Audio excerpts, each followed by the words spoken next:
आज हम एक बहुत ही मजेदार और काल्पनिक सवाल पर बात करने वाले हैं। एक ऐसा सवाल जो हमें अपने ब्रह्मांड को बेहतर ढंग से समझने में मदद करेगा।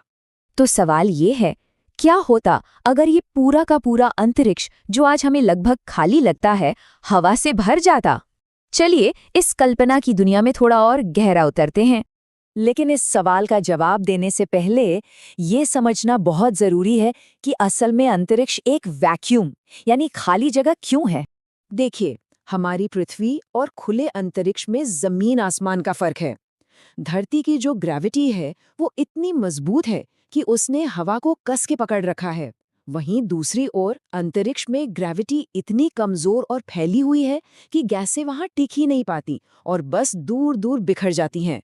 पहली बार में तो ये ख्याल कितना अच्छा लगता है ना, कि भाई बिना किसी स्पेस सूट के अंतरिक्ष में घूमा जा सकता है, या शायद दूसरे ग्रहों पर जिंदगी बसाना छुटकियों का खेल हो जाएगा।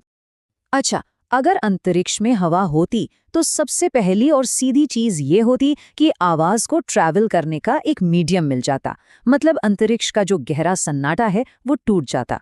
हो सकता है स्पेसशिप की गूंज सुनाई देती या फिर सूरज के अंदर हो रहे धमाकों की गड़गड़ाहट भी हम तक पहुंचती।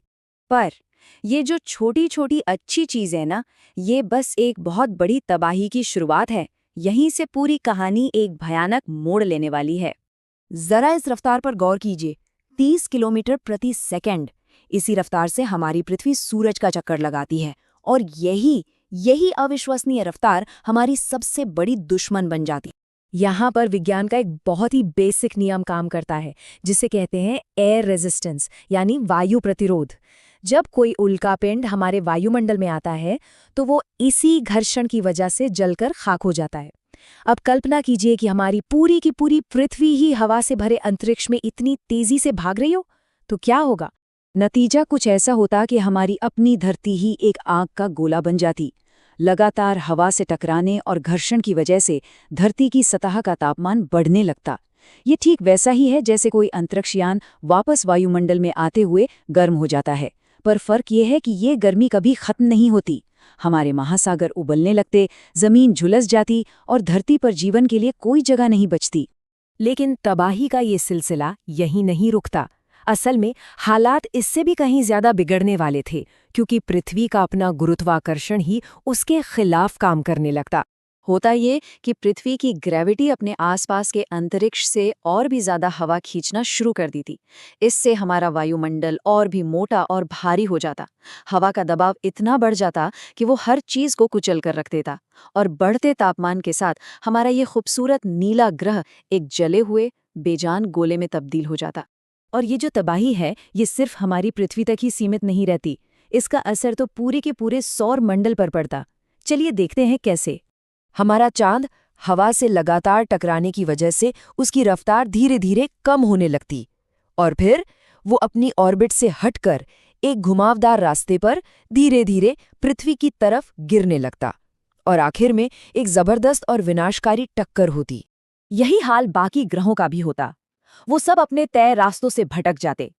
हमारा पूरा सोलर सिस्टम, जो आज एक खूबसूरत घड़ी की तरह एकदम सटीक तरीके से काम करता है, वो पूरी तरह से अस्त व्यस्त हो जाता। चलिए अब इस सोच को और भी बड़ा करते हैं।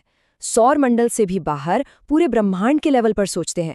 यहाँ तो जो नतीजे हैं वो हमारी कल्पना से भी कहीं ज्यादा भयानक है। देखिए, हवा का अपना वजन होता है।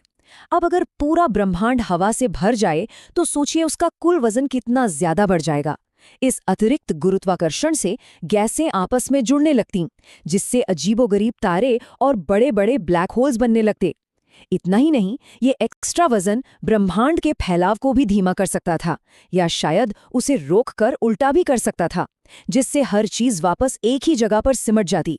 इस घटना को बिग क्रंच कहते हैं। तो आखिर में हम इस नतीजे पर पहुंचते हैं कि अंतरिक्ष का ये खालीपन, ये वैक्यूम कोई कमी नहीं है, बल्कि यही इसकी सबसे बड़ी खूबी है। यही वो चीज़ है जो ग्रहों को अपनी जगह पर टिकाए रखती है, तारों को रोशनी देने देती है, और इस ब्रह्मांड को वैसा बनाती है जैसा वो आज है। एक बहुत अच्छी बात कही गई है, कभी कभी कुछ भी ना होना ही वो सब कुछ होता है जिसकी हमें ज़रूरत होती है। और ये बात हमारे ब्रह्मांड पर बिल्कुल सटीक बैठती है। और अब अंत में एक सवाल सबके लिए, क्या कोई और ऐसी खाली जगह या शून्य है जो हमारे अस्तित्व के लिए, हमारे होने के लिए इतनी ही जरूरी है? इस पर सोचिएगा जरूर।